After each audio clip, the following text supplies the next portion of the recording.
En una sociedad como la nuestra, no hay duda que los empresarios, las personas que ponen sus ahorros para crear empresas, necesitan la protección del Estado. Los dueños de las máquinas, los dueños de las empresas, pero también necesitan la protección del Estado aquellas personas que solo tienen su capacidad, su trabajo, su esfuerzo para lograr que esas personas creen riqueza. Por eso nos duele y nos ha dolido siempre la suerte de los trabajadores, no solamente de los trabajadores del Estado, sino de los trabajadores privados que tienen que empeñarse ayudando a los empresarios a crear riqueza, porque las máquinas solas no trabajan, necesitan de personas de carne y hueso como nosotros que pongan en funcionamiento esas máquinas. Esos trabajadores que hoy en día el Estado, precisamente por el desarrollo tecnológico que se ha tenido en los últimos decenios, necesitamos que esos trabajadores tengan el derecho a la educación, porque hoy en día al sistema de desarrollo, al sistema capitalista, no le sirven trabajadores analfabetos. Necesitamos trabajadores con altos grados de escolarización y de educación para que puedan manejar la tecnología moderna. Y eso es bien no solamente para el Estado, no solamente para otro factor de la riqueza como es el empresario, sino también para los propios trabajadores.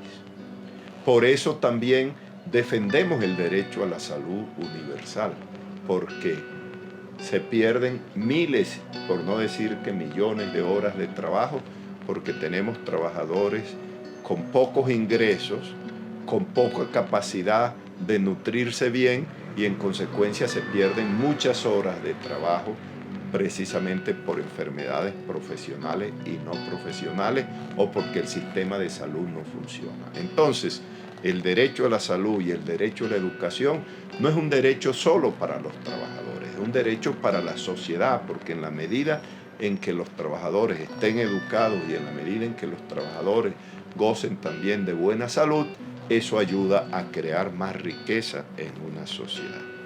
Hemos tenido permanentemente un compromiso con los trabajadores de Colombia y los hemos defendido en muchas oportunidades.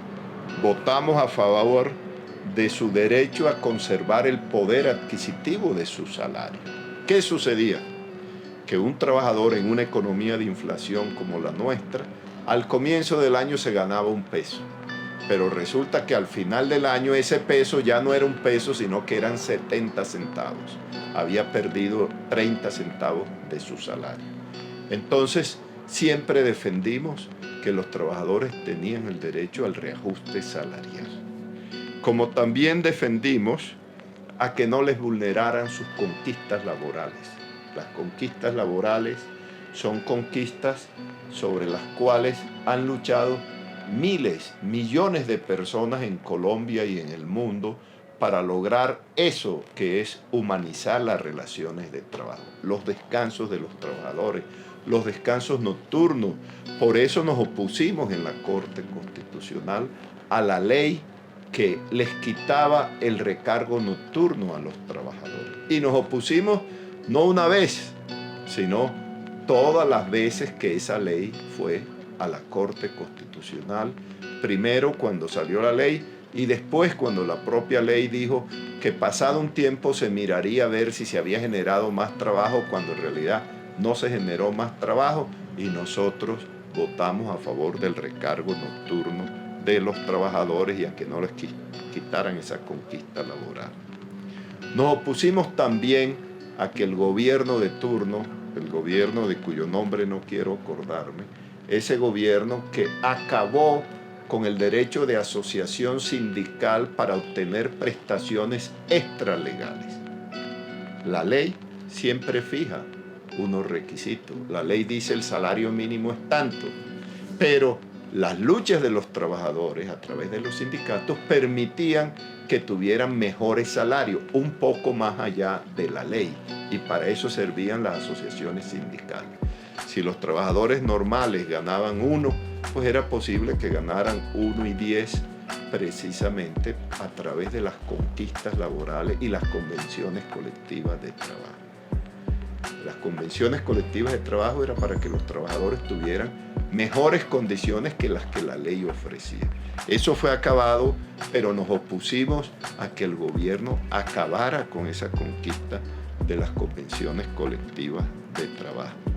Defendimos la autonomía de las organizaciones sindicales para darse sus directivas y sus propios estatutos sin intervención del gobierno de turno, autónomamente. Consideramos que los sindicatos y las organizaciones sindicales son bienes de la sociedad, incluida de la sociedad capitalista. Los trabajadores no son enemigos del Estado. Y las conquistas de los trabajadores fortalecen inclusive el Estado social y democrático de derecho. Es algo que entendía un hombre como Henry Ford, que nunca pagó salarios mínimos porque él sabía que no le interesaba solo construir automóviles. Él sabía que después de construirlos tenía que vender esos automóviles. Y uno de los grandes fuentes de compra eran sus propios trabajadores y los trabajadores que tenían ingresos no con salarios de hambre, sino que tenían un poder adquisitivo menor. Entonces, por eso hemos defendido las organizaciones sindicales y los derechos a tener algo más de lo que la ley les dice. Defendimos las recomendaciones y las decisiones de la Organización Internacional del Trabajo, la OIT, como obligatorias para el Estado colombiano. En nuestro sentir, así como es obligatorio lo que hace la Corte y la Comisión Interamericana de Derechos Humanos de dictar medidas de protección en relación con los derechos humanos, en relación con el trabajo, las medidas de protección de la OIT, a nuestro juicio deben ser obligatorias para el Estado colombiano. Hemos tenido un compromiso con los trabajadores de Colombia. Vamos a seguir honrando ese compromiso y vamos a seguir luchando por sus derechos. Trabajadores de Colombia, sepan que tienen en Jaime Araújo Rentería un amigo para la defensa de sus derechos.